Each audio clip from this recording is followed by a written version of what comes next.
Important news from JP Morgan. The Clarity Bill could unfreeze the American crypto market by the fall. Why is this so important? JP Morgan analysts have identified a legislative trigger that could spark a new wave of digital asset growth in the second half of the year.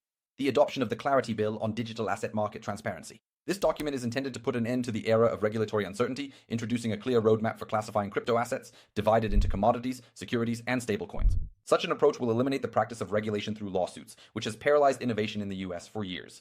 A key innovation of the bill will be a preferential corridor for startups. New projects will have the right to raise up to $75 million annually without full SEC registration, provided they gradually transition to a decentralized architecture.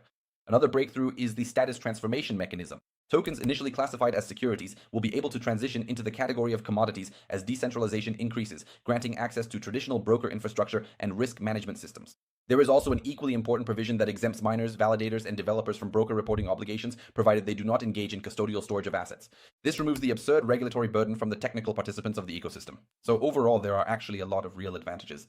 And they believe that if all of this is adopted, the fall of 2026 could really become a breakthrough as well. In other words, we can see that a lot of things are converging by the fall, right? Both the Clarity Act and like the Fed lowering rates and liquidity being added and the cycle there is coming to an end.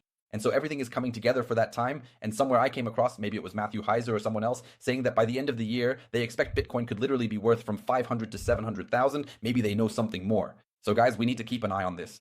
Don't ever turn off your DCA. If you don't know what that is, there's a free guide on how to set up your own DCA bot at the link in my profile bio. But make sure to subscribe so you can keep up with all of this.